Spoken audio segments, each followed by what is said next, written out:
Welcome to the channel, friends. I typically don't want to get political, but I find this highly crazy what our commander-in-chief, Joe Biden, is actually saying in front of a lot of people about most of the people in America. This is highly entertaining, so bear with me.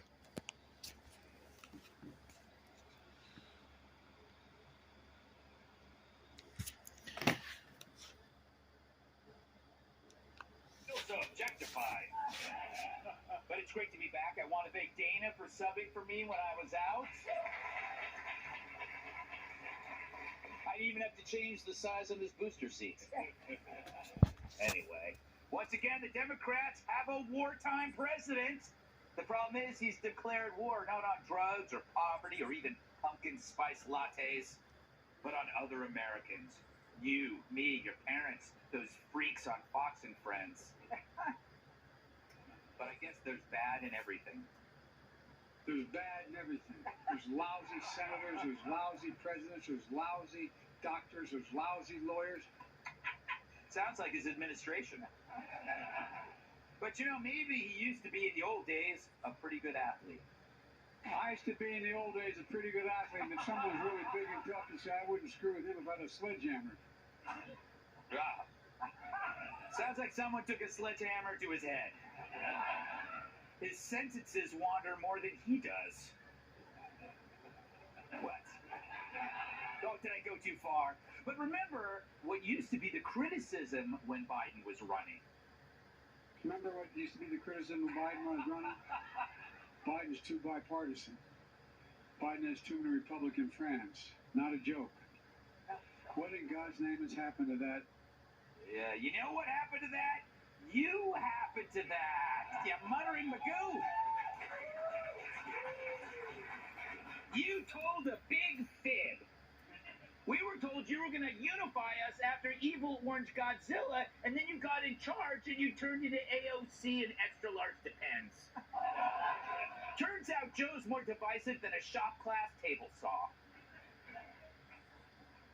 But at least you don't keep demonizing those brave right-wing Americans.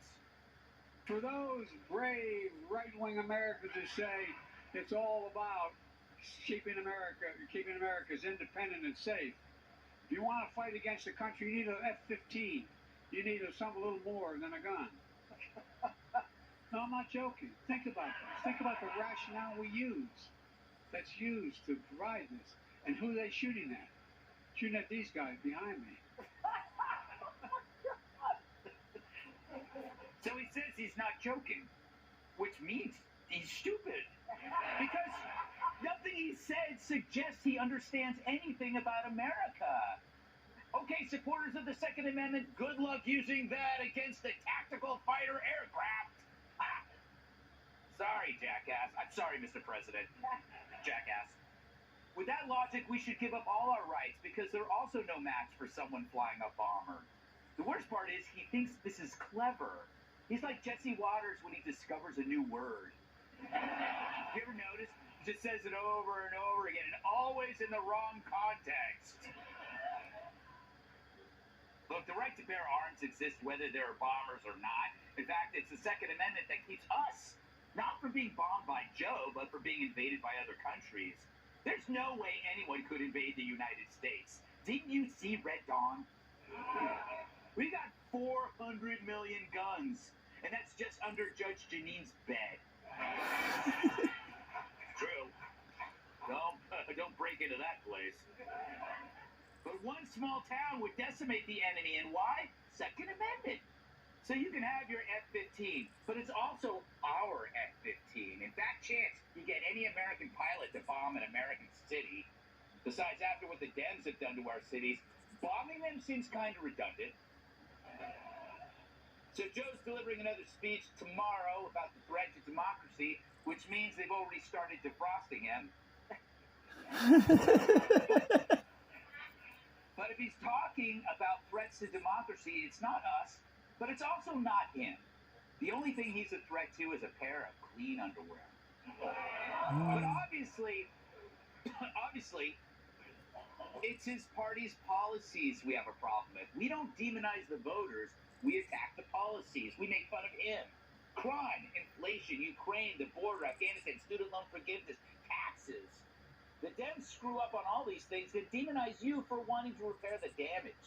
It's like Joy Behar being mad at the guys who fix broken mirrors.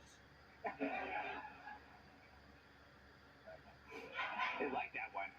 But this pre-demonization is a form of self-defense, like spraying holy water at Nancy Pelosi. But this should bug you, because we were sold the wrong Joe. We were expecting Biden and got Stalin. He was going to bring us all together. Well, he has succeeded. He brought the right together like Michael Moore and a bowl of buttermilk.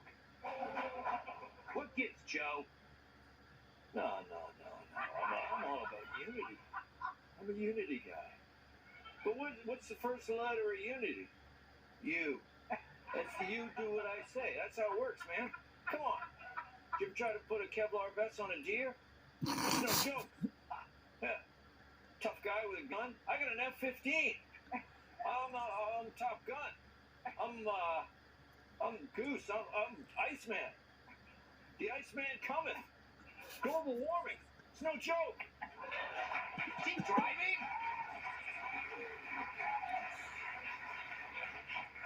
Remember when old Joe told voters if you don't like him, you can vote for someone else?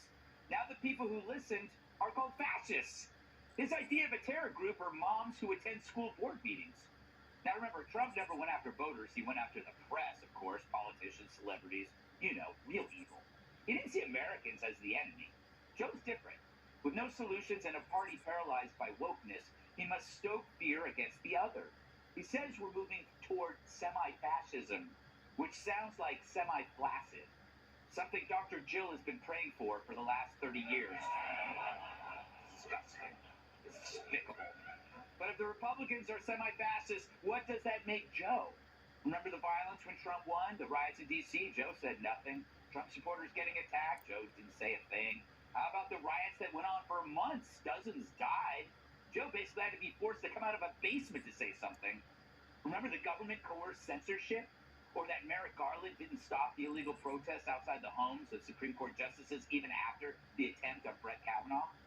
But the Dems are busy mining one single day in history as proof that 70 million people extol political violence.